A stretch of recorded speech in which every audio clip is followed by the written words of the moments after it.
इस चीज का नैतिक पतन होते जा रहा है। भारत में शिक्षकों की या शिक्षा की बहुत पुरानी परंपरा, ये हमें विश्व गुरु कहा जाता है। अब आप कहेंगे सर ये विश्व गुरु का मतलब क्या होता है, ऐसे ही भारत को विश्व गुरु क्यों कहा जाता है? तो आप एक एग्जाम्पल से समझिए।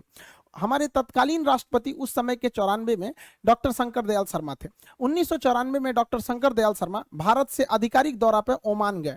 ओमान की राजधानी मस्कत पर जब हमारे राष्ट्रपति डॉक्टर शंकर दयाल शर्मा का हवाई जहाज लैंड किया तो ओमान के जो किंग थे, वहां के राजा, वो कभी किसी को रिसीव करने एयरपोर्ट पर नहीं जाते। ये प्रोटोकॉल मतलब नियम कानून होता है। किसी देश के राष्ट्रपति वगैरह नहीं जाते जब तक कोई बहुत खास मेहमान नहीं आ जाता। और लेकिन वहां पर किंग जो है वो प्रोटोकॉल तोड़ दिए, और अमूमन अगर कोई प्रोटोकॉल तोड़ के आता भी है तो वो रिसीव करने के लिए नीचे खड़ा रहता है और राष्ट्रपति खुद उतर के आते हैं। लेकिन ओमान के राजा के यानी ओमान के किंग के साथ ऐसा नहीं हुआ। हमारे डॉक्टर शंकर दयाल शर्मा अभी हवाई जहाज में बैठे ही थे तो ओमान के किंग सीढ़ियों से चढ़कर खुद गए और डॉक्टर शंकर दयाल शर्मा को उनके सीट के पास से जाकर रिसीव करके उन्हें लेकर आए थे। जब ड्राइवर्स और बॉडीगार्ड ने उनको कहा गाड़ी में बैठे तो वहां के किंग ने ड्राइवर को हटाकर खुद ड्राइव किए थे डॉक्टर शंकर दयाल शर्मा के गाड़ी को, हमारे राष्ट्रपति साहब के।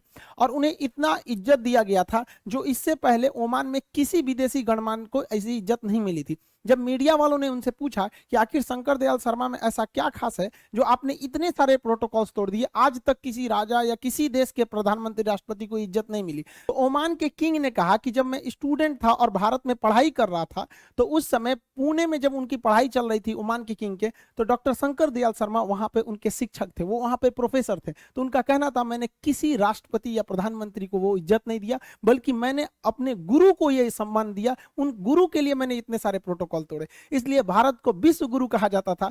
प्राचीन काल से आज तक बहुत सारे लोग भारत में आते हैं, शिक्षा लेकर और बड़े बड़े पोस्ट पर पहुंचे हैं। उसके बाद से अभी तक कई सारे राष्ट्रपति प्रधानमंत्री अलग अलग देशों के ओमान में गए, लेकिन उन्हें जो प्रोटोकॉल के तहत ही एक सम्मान मिला, वो सम्मान आज तक किसी को ओमान के किंग द्वारा नहीं मिला जो हमारे शंकर दयाल शर्मा जी को मिला था।